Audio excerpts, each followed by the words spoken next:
This conference will now be recorded. Well, good evening, Inner Circle. Inner Circle Unite. Got a lot of people on the call here tonight, and I'm excited for that for a couple reasons. Um, One, I just like participation. Two, we can't help you if you're not here. And three, we got a killer new spreadsheet to debut. Talked about it a little bit briefly about a month ago, and sent it to a couple people who requested it, and they didn't get back to me. None of them got back to me.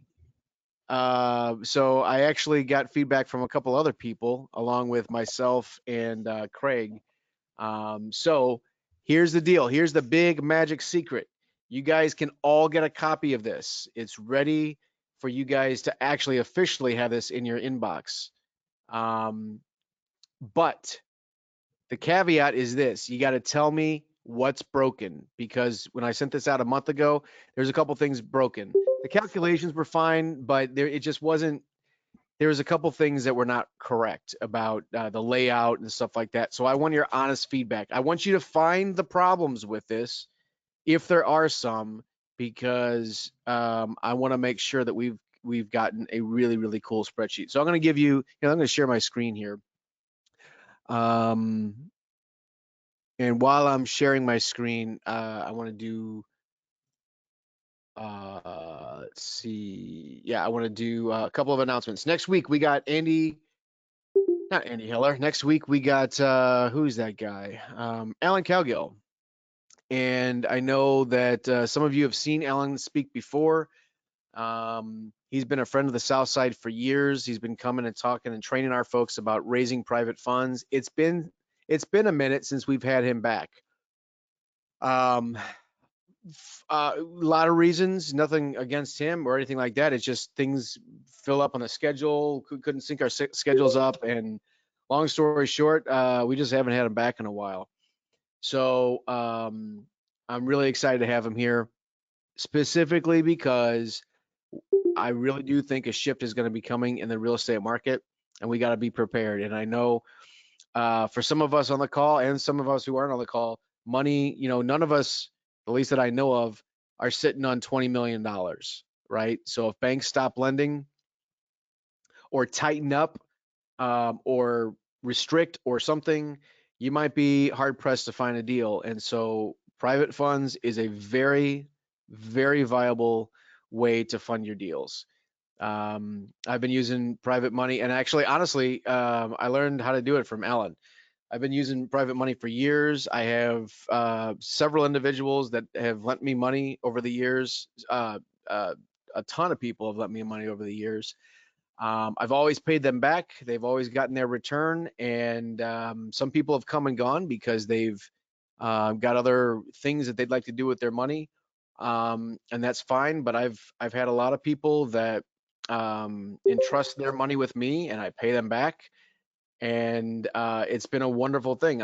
It gives me the ability to pay cash. It gives me the ability to front contractors when they need an upfront check to get things going. If I'm getting a hard money loan or a bank loan that has some sort of draw attached to it, it's just a wonderful strategy. And Alan certainly is the guy to come in and teach us here.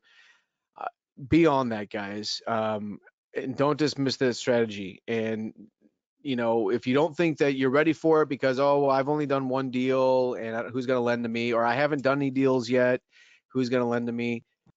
That doesn't necessarily matter. It's, remember, we got to change our mindset. You're giving people or you don't want to beg for money. This isn't begging for money. It's presenting an opportunity people might not know about, and they might be excited about the fact where they could make a little bit more money than they were in maybe a CD or a bank, a bank CD, or they're sitting on cash right now because they're worried about the stock market.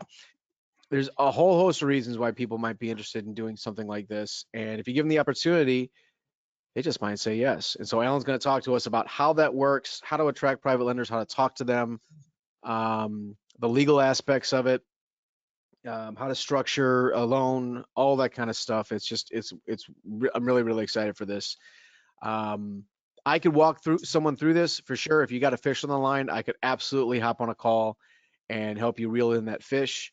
Um, And because I've done it with other people, I've done it for myself, and I know the process in and out.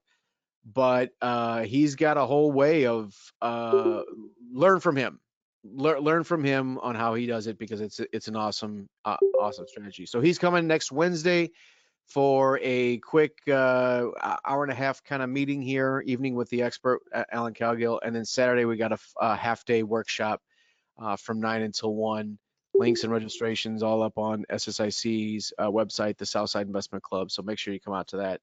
And other than that, the only other announcement that we have is um, I'm still working. My buddy was going to be on the call here tonight, but he came down with COVID actually. And even though it would be virtual, he wasn't feeling up to actually being on the call. So that's okay. But hopefully we get him in the next 2 weeks. The last field trip that we went on, I really had a blast. I know the people that were in attendance did have a blast too. Thanks for Patty and Larry for opening up their house. We had a good time. We were able to connect. We were able to just be away from my freaking kiddos, at least it was for me, and get the hell out of the house for a little bit. But I forgot how fun we are. We're a fun group, and I left actually really like ready to run through a wall, and hopefully you guys were as well. So we're gonna try to do at least one of those a month until things open up, which might be 3, 4, 5 months. I don't know. But we'll certainly try to do that. And generally, every year we have a holiday party, a Christmas party at the end of the year. I don't think we're doing that this year. Um, but uh, maybe we'll have a Valentine's party because it's open up by Valentine's. So anyway, um, yeah, we're gonna try to do a field trip at least once a month. Continue on with the webinars. Continue on with one-on-one coaching and the email and phone support and all the stuff that you guys need to be able to be successful in real estate. So, without any further ado, that's enough with the announcements. I want to talk to you officially about why this document is up on my screen here and how it came to be. For years, we've had a really good spreadsheet for calculating a couple different things. We've had a spreadsheet for rentals. We had a spreadsheet for rehabs. We had a cost estimator for rehabs. We had a really huge spreadsheet for rentals as well that you could put in all kinds of data, and you could figure out what your net and present value is, your internal rates of return, all that kind of stuff. But we never really used that because it gave us a bunch of information that's great, but come on, all we really want to know for a rental is how much we're going to make if we own this property for 1 year. What's my return, right? And so we came up with a better spreadsheet, which is the simple rental evaluator, which you guys all should have a copy of. It's on your Basecamp. It's also online at ssicinnercircle.com. And that's a really great spreadsheet. I tell people when they first join, they have to learn that spreadsheet forwards and backwards. Um, just a little quick note on that. Nothing on that spreadsheet is changing. But what we've done is for the flip analyzer and the cost estimator, we've combined those two into one document. And on the cost estimator, I guess we now call it repair estimates. That is revamped to today's pricing, even with the cost of wood and all that kind of stuff. Craig went through it. I went through it. Larry went through it, and we gave we gave an update on what we're seeing as current prices on stuff. And with a flip analyzer, what we did is we stripped it down and kind of put it back together again and really made something that checks off a lot of boxes. One of the boxes, it had to be simple. Okay. What we did with the rental evaluator several years ago to make that simple, I wanted it to be just as simple. Two, it had to be really powerful. It had to give us all the information that we're needing. It had to be able to be done in like 30 seconds if possible. And a lot of the stuff had to be um, calculated out for us so that we don't have to go out and get an insurance quote every time. We don't have to figure out what our closing costs every time. We don't have to figure out, what our utilities are going to be every time, so we can get down to the penny of what we're really going to make on this deal. A lot of that's going to be figured out for us. We also didn't want to have to enter in more information that we needed, that in places that we would enter it in, it would be auto-populated and calculated in other areas. So there's a lot of stuff going on in this thing that makes it really powerful and gives us the information that we want. But we've also really focused on keeping it as simple as possible so that we can fricking use it and be very, very quick with it. Okay. Um, I about 2 months ago, I guess 2.5 months ago, started this project with Larry. Went over to his house with a bunch of notes and said, "Hey, how do we make this?" And he goes, "Oh, we can get this done in a couple hours." And 2.5 months later, here it is. But no, I mean, the thing is we would work on it, and then we would spend a week on it, think about it, work on it. Spend a week, think about it, and I'm really glad we didn't rush this process. First of all, it didn't need to be rushed, and second of all, we had good spreadsheets, right? But the vision to make it to what this is now, and to make it simple and to make it powerful and everything, I really wanted to take our time. We did, and it's at the point now where we actually absolutely can send it out. We think everything is working correctly, all the calculations, everything. And I'm going to explain this spreadsheet right now. But we think everything's at the point where it can be in your inbox, so you can figure out and calculate and get pretty damn close to what you'd put in your pocket if you bought that property. Um, and close enough for me to say, yeah, I think this is good. It's not going to be down to the penny, okay? Because there's a lot of things that we just don't know. You might hold this property for a month longer than what we're calculating here. Well, that could be as much as $1,800 in closing in holding costs, right? So it's not going to be. I mean, no one's got the crystal ball, right? So it's not going to be down to the penny, but this is about as close as we can get, as fast as we can get. And I think you're going to see the beauty in that when we come through here. So, first of all, shout out to Larry for working this hard on it. I had the vision, and I know how to do a couple things in Excel, but he really was able to make this thing. Um, he was able to bring the vision across the finish line. And I really want to thank him for that, for sure. We worked pretty hard on this, but here we go. So the first thing here under exit strategies, and by the way, if you have questions or whatever, please make sure that you put them in the chat box. And I'll let you raise your hand and actually ask your question if you want. But if you have a question, just put it in the chat box and, hey, I got a question, I'll unmute you. So the first section here is going to be our returns or our exit strategies and what our profit's going to be. I'm going to go through and change some of these numbers, but for right now, the stock numbers that are in there is this. If I rehab this property, I'm going to make $29,423.25. If I wholesale it to another investor, I'm going to make $8,000. And if I wholesale it, I'm going to make $13,757.50. So this can really quickly say, hey, if I flip it, I'm going to make this. If I wholesale it, I'm going to make this. If I wholesale it, I'm going to make this. We don't have the rental cash flow in there here, and I'll explain here why here in a little bit.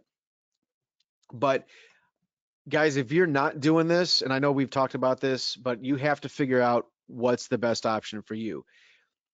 You might have 3 rehabs going on right now, and you are at capacity, and you can't possibly do another one.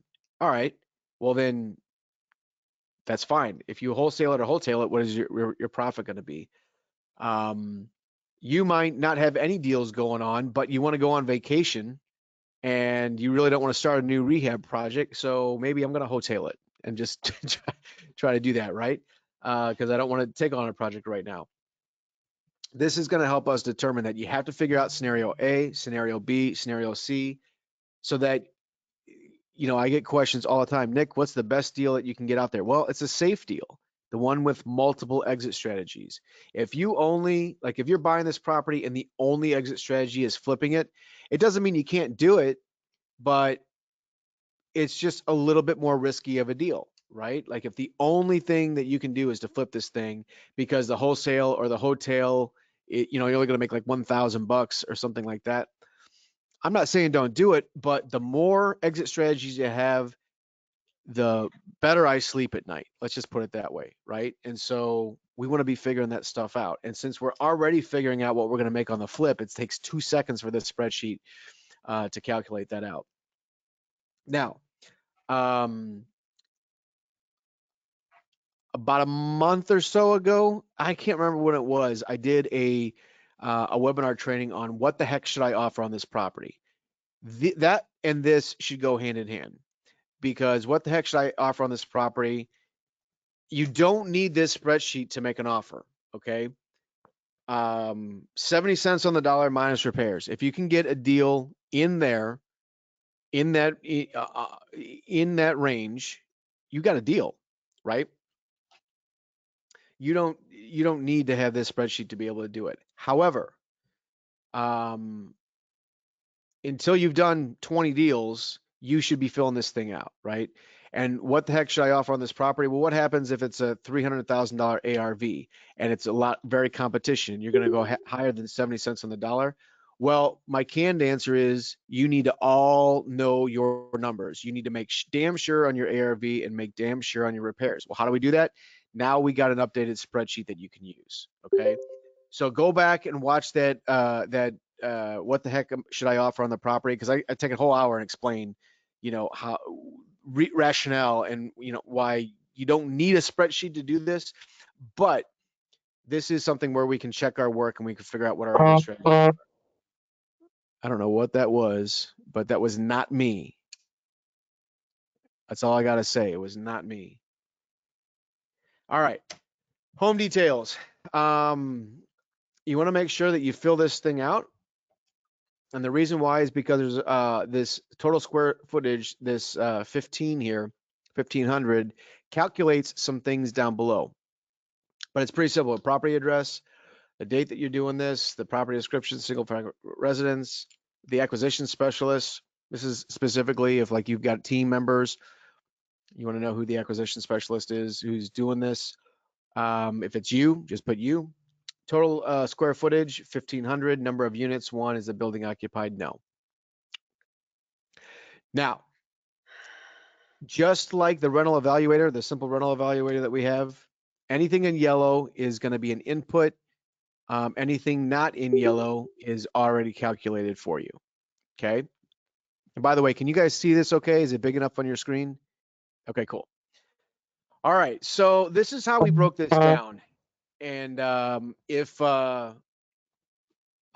Larry, if I say something incorrectly, just let me know. But I'm gonna go through and run this down. Sounds good, bud. Okay, cool.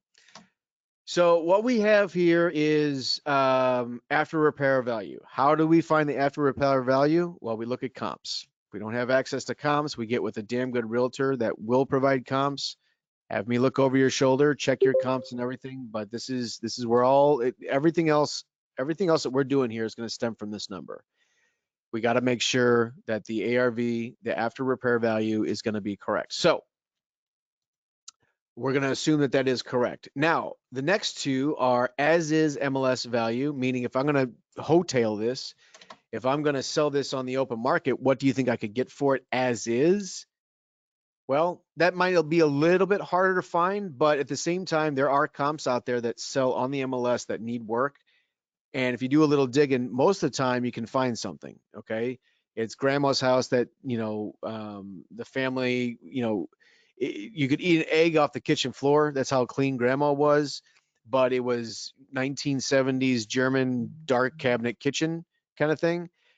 And but they went in and painted everything, steam cleaned the carpets, and it's straight and it's clean and it's move-in ready. It's just dated, and some young couple would love to buy that and put their own kitchen in and put their own bathroom in. Those comps are on there on the MLS as well. So if you find that, or if you can't find that, you got to do a little digging, but most of the time you can find something, and that's where we're going to find our as is MLS value. Now for the wholesale investor value, it could be that same, it could be the same number, and more than likely it's not, because an investor is not willing to pay what maybe a retail buyer would pay if the retail buyer is going to come in and do some updates and elbow grease and sweat equity and stuff like that. It could be the same number and it could not be the same number. This is basically a number where you need to go and say, well, if I was an investor, what would I be willing to pay cash for? Okay. And I just say this, I'm going to, it's going to be renamed, remain nameless, but I just had this conversation with someone this week uh, when we were talking about financing options. And I said, listen, I don't know what that is, but whoever's got some phone, it's like buzzing or something. Uh, I don't know. All right. Real quick on financing options. If you're looking at a deal and it's just tight for you because maybe you go through the spreadsheet and you're only going to make $12,000, but you're buying it at 70 cents on the dollar or close to it. Um, well, you're like, well, who else would pay this? Who else would pay the price that I'm paying for it? Well, someone that maybe can do the work a little bit themselves, or maybe they can get better, cheaper labor than you. Maybe your contractor's a little bit too high. Maybe someone that's paying cash and they don't have any origination fees or appraisal fees, or they're not going to have any mortgage payments on it and they really truly are paying cash on it. Well, that ups the price that they can pay, right?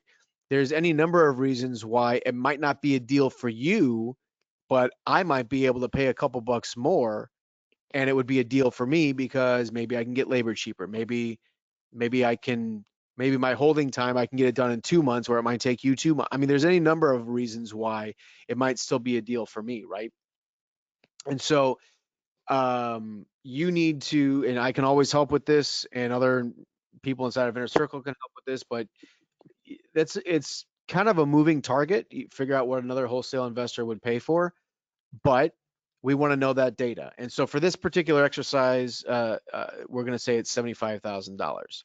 Now the estimated rehab cost is high, $97,000, $500. Generally speaking, most of the people on the call are not going to be doing this extensive renovation, but I have it in there like that for a reason, and the reason is we have the estimated rehab cost is being populated by the estimated price per square foot. And this is high, $65 a square foot, but this is going to be the first input that I'm going to change here so you can see what things are happening. So let's say it's $55 a square foot. Well, that puts us down at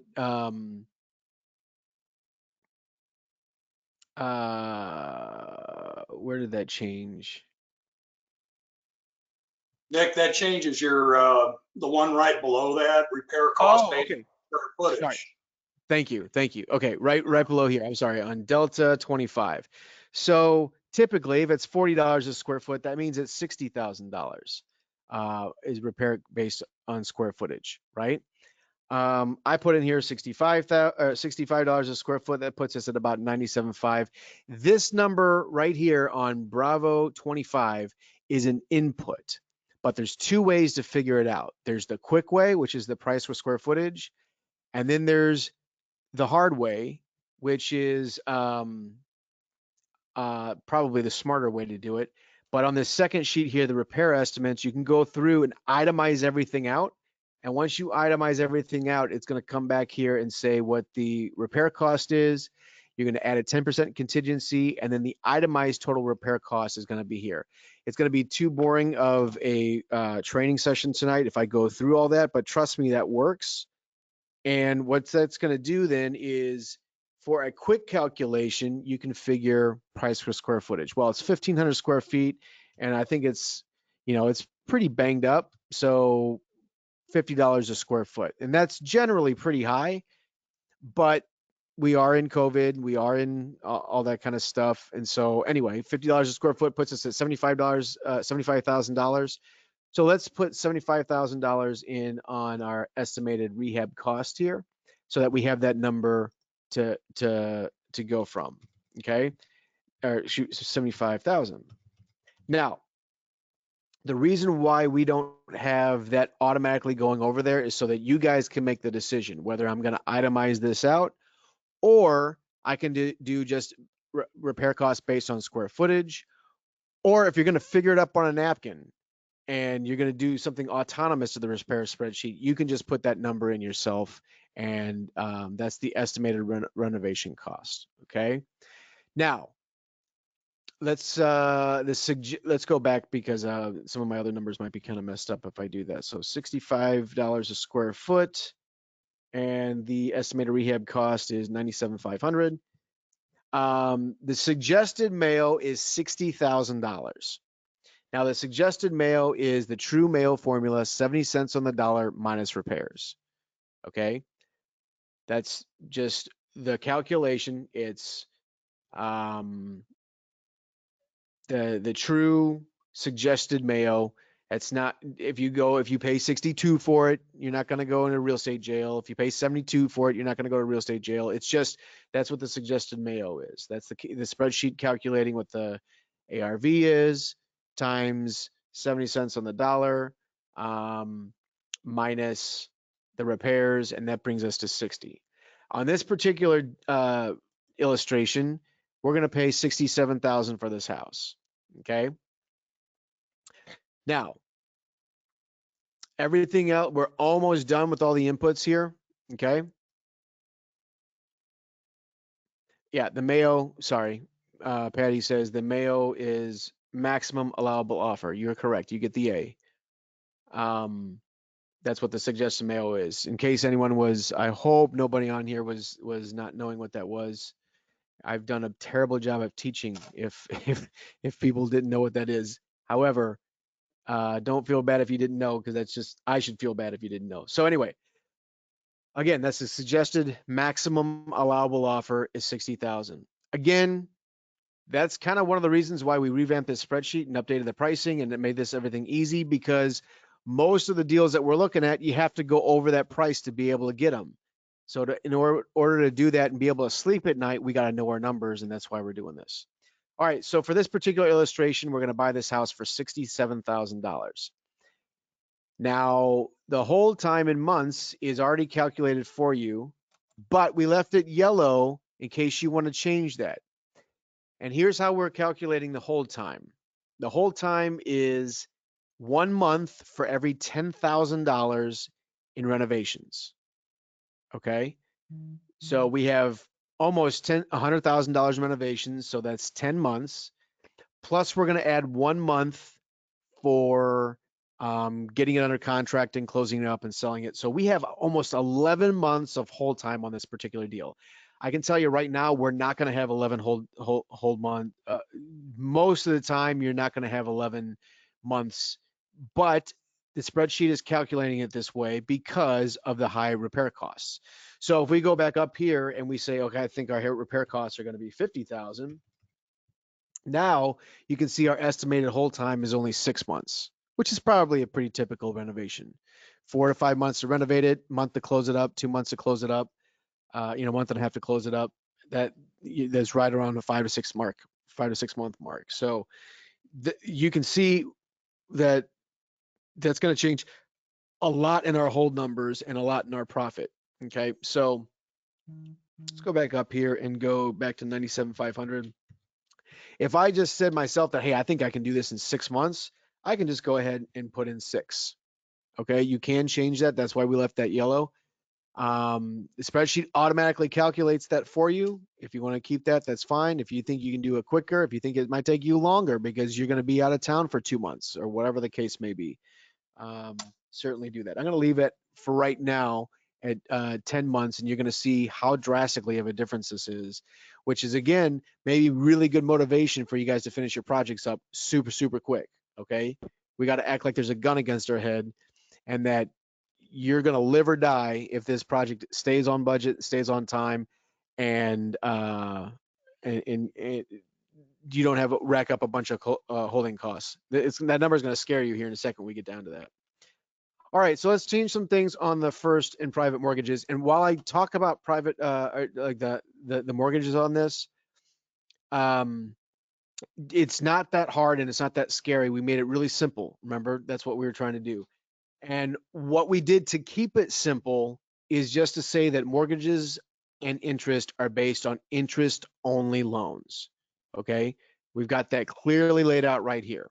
And the reason why we did that is because it's just the easiest way to calculate this whole thing out. Now, I know on our rental evaluator, we don't want to figure it that way. And it's easy because, first of all, we're not getting any hard money loans or probably not getting any private money loans for our rental properties. That's going to be primarily bank loans. And it's very simple to calculate that stuff out. But if we have 3 or 4 different options for people, interest only, balloon, all that kind of stuff, pity payments, it makes the spreadsheet really, really difficult to administer in a very simple way. So what we just made the decision is mortgages and interest are based on interest only loans. And if you do the calculation on a 5-month hold, we're splitting hairs as to what the difference is between interest only loans and non-interest only loans. Okay. So I just want to put that out there. And what we've done here is, let's just say that we have a 100% private mortgage at 10%, and we have a 0% second. Our monthly mortgage payments on this particular loan is going to be $1,370.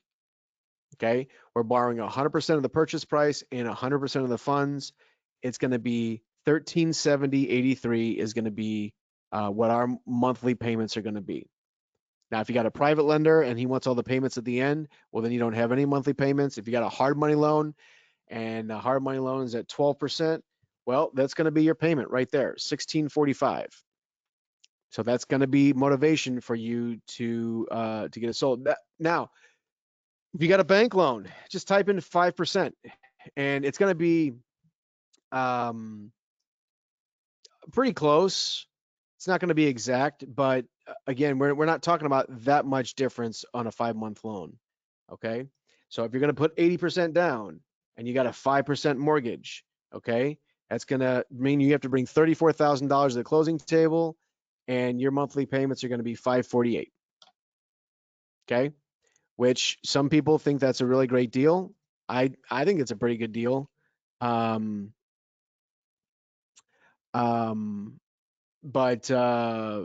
so hold on. Steve has a question here. The suggested Mayo didn't change when you changed the estimated rehab cost in B26. B26. So 50,000. Oh, do we have a mistake here? I don't know if it's a mistake or there was a reason you pulled it. You're pulling from the D column when I looked at the Excel spreadsheet that you sent over, not the B column. So you're pulling from the one that's just based on square footage automatically. Not if you do it both ways. Okay. So yes. Okay, it's not a mistake. The reason why we did that is so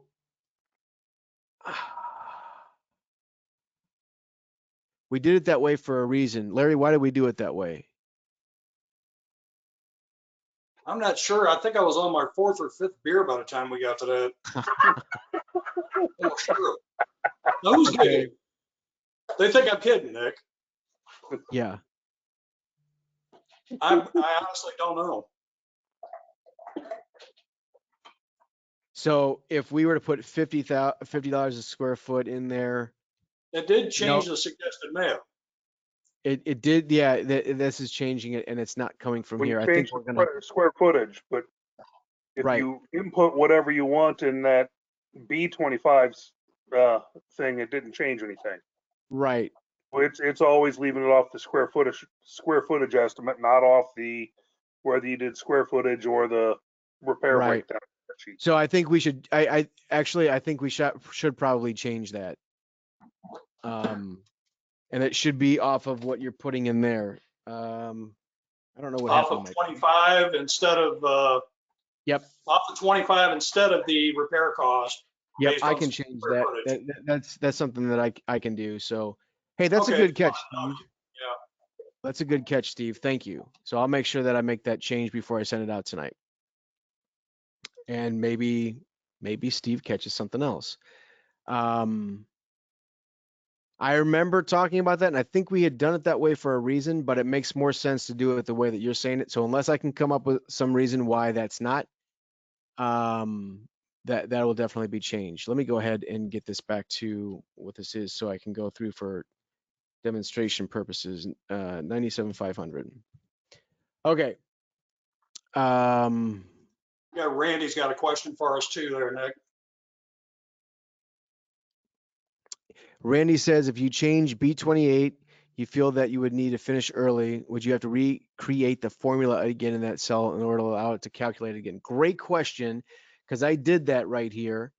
And that is a formula. And so what we did, if I put in like 6 months, well, it does erase the formula. I just hit Control Z and I brought it back. So it's a great question. Okay. So getting back to mortgages here, let's just go through and say that you're getting a 100% loan from a hard money lender. Interest rate is 12%, and that's what our monthly payments are going to be. Property taxes are 1739. Let's just make that 1500 just as a round number.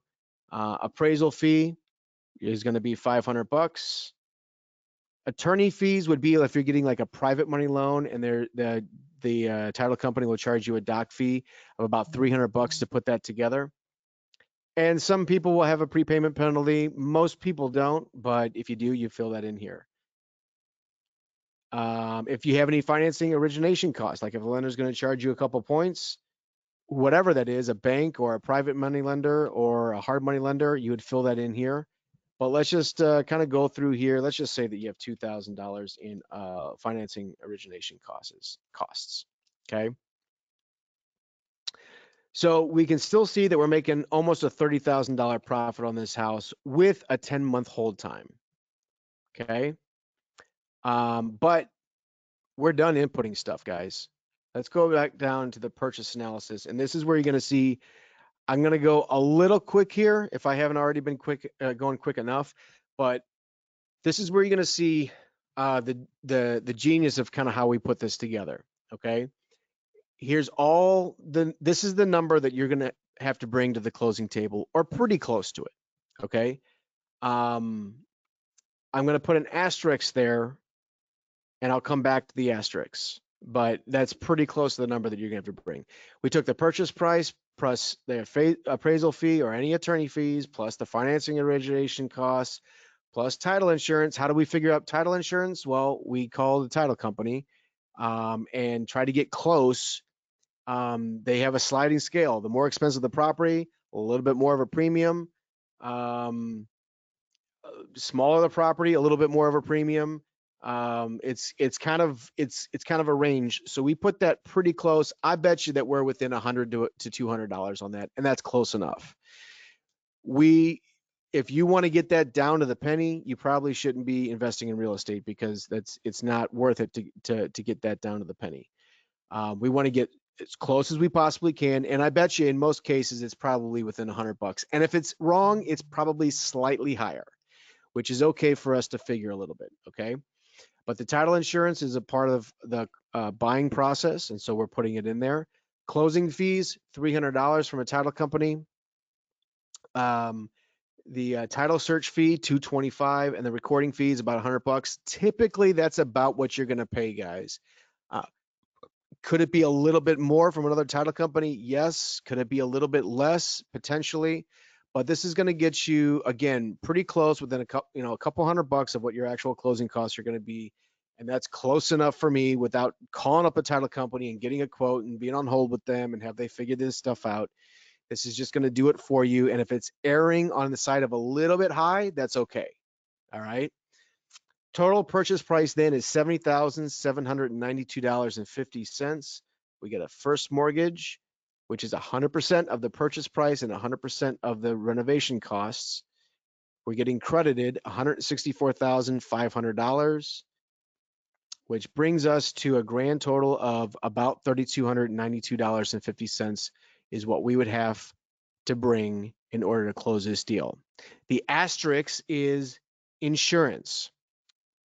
Now, the reason why we didn't put insurance in a part of this right here is because sometimes, in fact, most times when I buy insurance, I call them a couple days before closing. I give them my debit card number and they just run that through because the lenders that I work with, they want to see that that's already been paid and not on the HUD. They want to see that's already been paid. Okay. So it's not necessarily, I mean, it is a cost, but it's not necessarily a cost required to close. And the second reason why is because the actual insurance that we're going to have on this property is actually figured in this next line, estimated holding cost analysis. And that's already figured in based upon what the average is of a premium for the type of rehab loans that we do and the actual holding time that is calculated up before that. Randy had the question about that line. Okay. So you can see here, based upon almost 11 months, we estimate that you're going to have $1,332 insurance. Now, that's for an 11-month time period. And typically we buy 6-month policies. And at the end of the 6 months, if we still own the property, we pay them another 6 months, we close on it, and we're going to get that money back. So it's the reason why we didn't calculate that in there with any other or with the actual purchase price, what you need to bring to the closing table, is because it's just not that important and it can muck it up and it doesn't make it easy for us to do it. So we're just going to say down here that if you hold this property for 11 months, you're probably going to end up paying them $1,500 to $1,600 for 12 months worth of insurance, but they're going to credit you back that money at the end. So at the end of the day, it's money out of your pocket of $1,332 for that 11 months, and this is how we're denoting it. Okay, I hope that makes sense, but it's just the easiest way for us to do it to make it.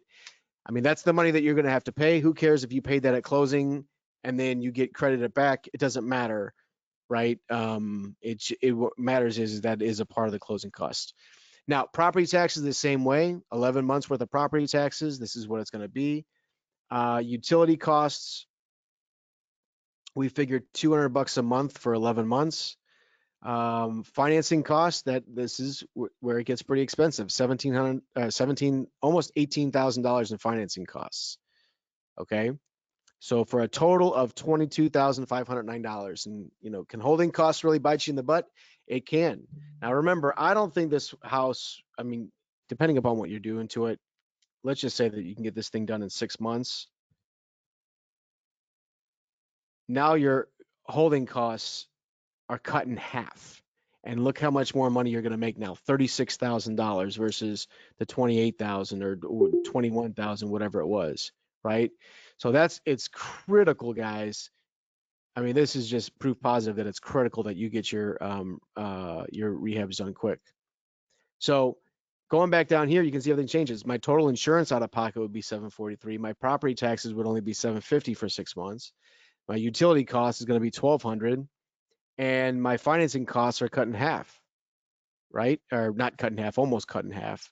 But yeah, now it's a huge difference, right?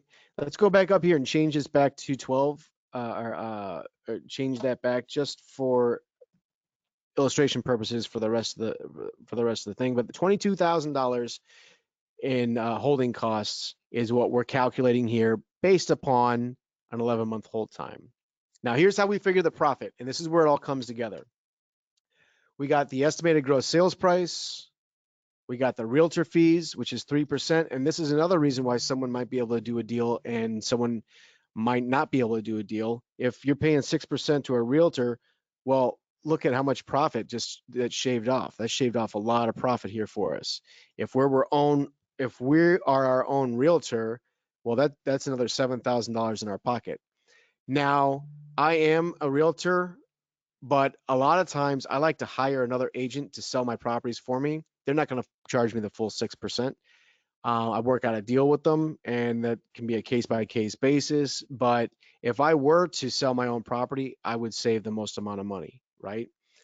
There's a time and a reason to hire a realtor for a renovation project, and I do it a lot. It's good to have that buffer in between negotiating for you. But let's just say that this particular deal, we're selling it ourselves.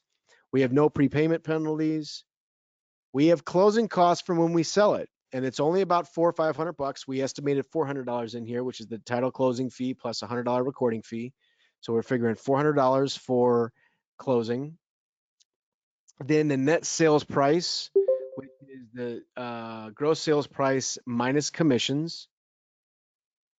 Is there anything else? Yeah, minus commissions, closing costs, realtor fees, prepayment penalties, anything like that.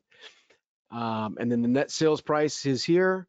The total minus the total purchase price, which is, hey, I thought we were buying this for $67,000. Well, yes, but remember, we brought a couple $1,000s to the closing table because we had closing costs when we bought it. We had an appraisal fee when we bought it. We had some financing origination costs when we bought it. So we had to bring some money to the table. That's why the net total purchase price is $70,792 minus the estimated rehab costs minus our holding costs. We're figuring in holding costs here, brings us a total grand profit of $27,047.90. Now,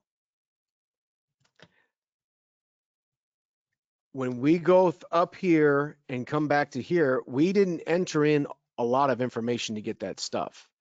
I think it's pretty killer how we came up with a way to make this simple.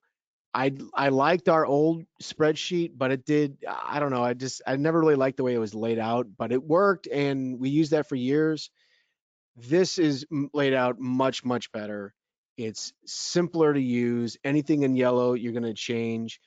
Feel free to add something in, take something away. You can change it yourself. It's all on you if you want to do that. But I think this is about the simplest way to take the known intelligence that we have of approximately what title insurance costs, approximately what this costs, and to make sense out of the chaos of all these numbers coming at us so that we can pretty closely figure out what we're going to have left over in our pocket. And I really like that about this spreadsheet. It checks off all the boxes. It's simple to use. It tells us all the information that we gotta know. We can figure it out based upon price per square footage. We can itemize if we want to get in depth and detailed into it. And it just, boom, at the end of the day, it just says, okay, well, if I buy this property, I'll make $27,000. But hey, Nick, I'm paying 12% mortgage. I don't want to do that deal.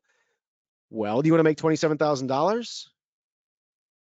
Okay, it doesn't matter what your interest rate is. It doesn't matter what your closing costs are. It doesn't matter what your holding costs are. What matters is what's going to be left over in my pocket after the deal is done. And if this is a low number, like $9,000, well then yeah, don't do the deal. Okay. If it's a high number, like almost 30, well, do the deal. Right.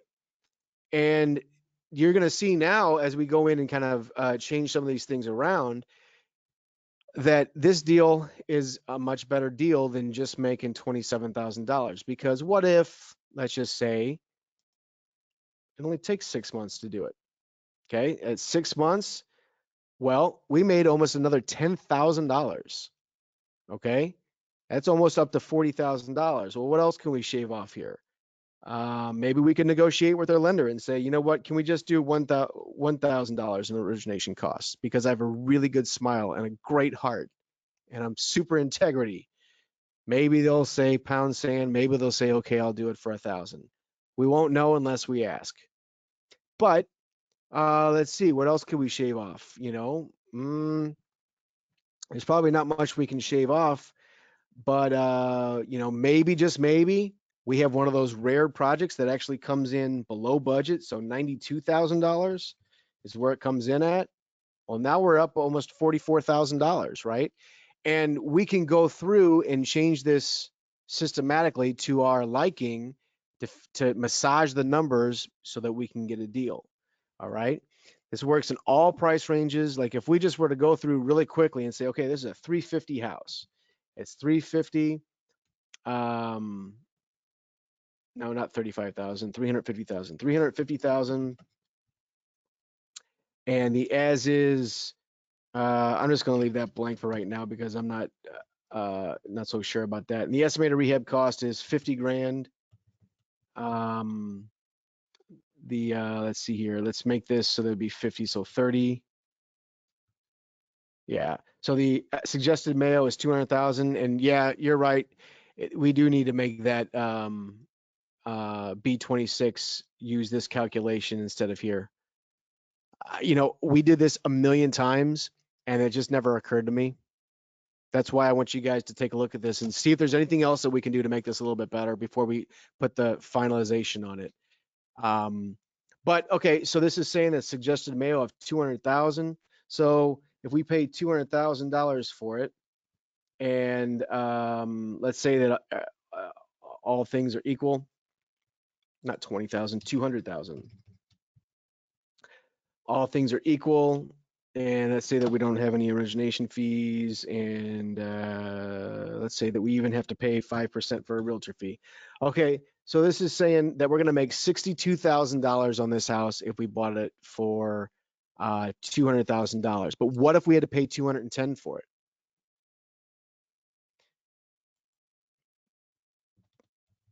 Well, is it going to be a deal? I mean, it's above the suggested Mayo. We're still going to make $51,000. We should probably do the deal, right? Well, what if we have to pay $220,000 for it? Is it a deal? Well, we're still going to make 40 grand. I don't know too many people that's going to walk away from 40,000. And you can see we're already $20,000 over the suggested Mayo, right?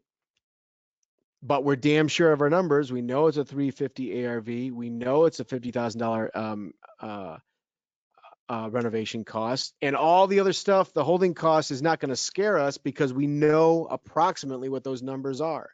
We know that at the end of the day, our total holding cost is going to be over $19,000, and we don't have to guess it, and we don't have to think about anything that might not be there. We know it, right? And so we can very quickly make adjustments and say, okay, yeah, we can pay this, because even after it's all said and done, we're going to make 40 grand on this house. Okay. So guys, at this time, I'm going to go back a little bit here and kind of bring this back to where it started. At this time, wow, we're almost in exactly an hour. What questions do you have?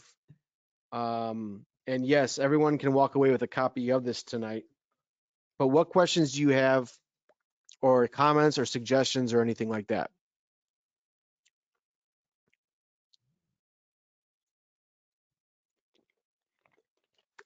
I got some homemade fudge here. Homemade fudge. Me and my daughter made fudge the other night. Wow. I love fudge. Hello, Nick. Yeah. This is James. How you doing? Good. How's it going? Challenges, but it's all good. Hey, I have a question. When you did the video on your property at U City, you had said you had the 2-panel doors that you were gonna reuse in that property. Is that correct? We weren't going to reuse them. We were going to install them. So they were new 2-panel doors. Correct. Oh, okay. I thought they were there and you were gonna refinish them. Okay. No, we're probably going to take those off and just put in new 2-panel doors. Oh, okay. All right. Never mind. Cool. All right. Anyone else got a comment, question, or concern? We got someone from Lynn. Do we also have a format that would allow us to compare our actual costs after the price is completed to the projected costs that we initially produce here? I guess we could maybe put a field in of what our actual P&L statement was and see how much you're off. I mean, you're certainly able to do that yourself. Because if you go through and do a P&L at the end, like a profit and loss statement at the end of the project, it's going to have all these numbers calculated into them as well. And I bet you're going to be pretty close. That's why we have this spreadsheet to get us a projected profit and loss statement. Here is basically what the spreadsheet is doing, is $37,994. It'd be interesting to see. Yeah. Actual net profit, we could probably put that in. I still hear what I want to do is I want to change this right now that I'm thinking about it. Purchase price. How do I do this now? Suggested Mayo. So instead of D25, it's going to be B25. And hold on, D22. Oh yeah, pre-Mayo, okay. So D22 minus B25. So, okay, B. There you go. So now if I change this to 80,000, it's going to change. Sweet.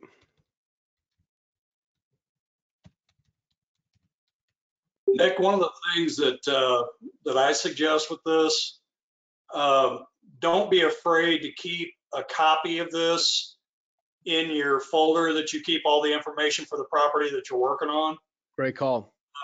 You can always come through and track your progress and your spending by going in and filling in the repair estimates. I had 10 doors at $100 a pop. I got $1,000 that I spent on doors. It's not a bad idea to do that so that you know where you're at on that property. Do you agree with that, Nick? 100%.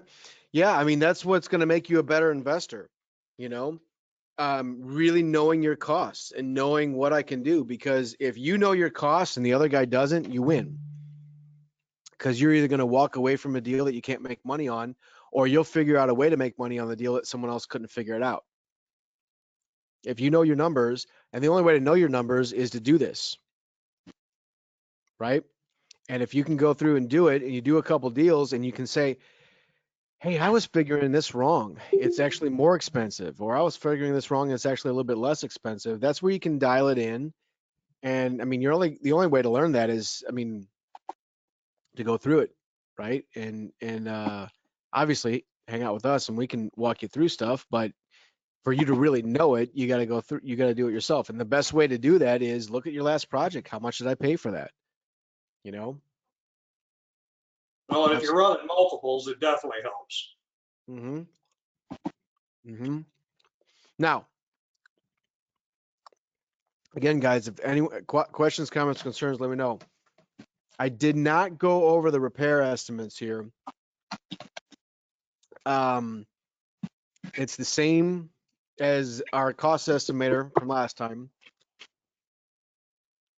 But it'd be too long to go through and do this. This is updated pricing. So fill this out as if you really want to itemize it, absolutely. This number will carry over to this section right here. And in this section right here, that's when you can say, okay, the itemized total repair cost is going to be, and you fill that out. So you've got the estimated price per square foot and the repair cost based on square footage right here. And then you also got the itemized right here, and you can pick which one that you're going to use to carry over into this section here for Bravo 25 for the estimated rehab costs. And then the last tab here is the rental evaluator. It's the same rental evaluator. We just copied and pasted it into here.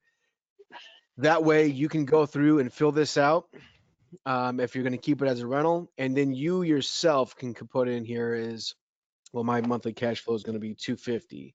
So I want to keep this. How come there we go. $250 is going to be my monthly cash flow. If you want to put that in, you certainly can. But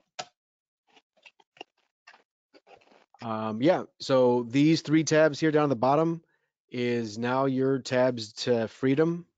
And I'm going to TM that, your tabs to freedom. And yeah, I think this is pretty cool.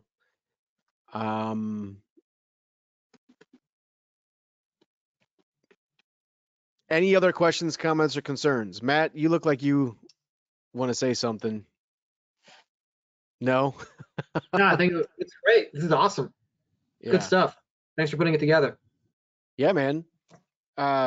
Most of the work was done by Larry for sure. I had the vision and I wanted to update it, especially for current pricing. And if we're going to do that, we might as well do this too. And I'm glad we took our time on it and came up with something pretty good.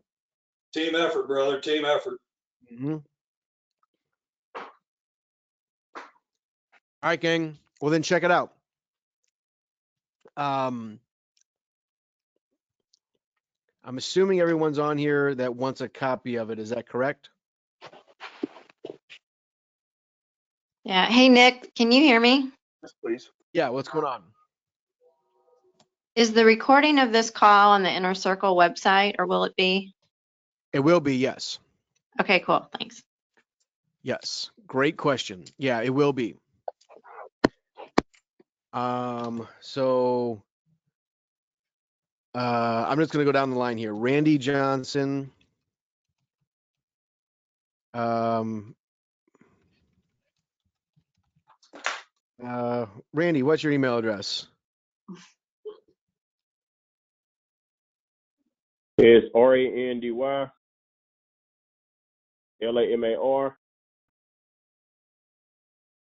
Here it is. Okay, cool. 25. Yep, that Gmail. Got it. Okay, cool. Lynn Steiner, got you. Christy Randolph, got you. Lasky, got both of you. Brian and Maria.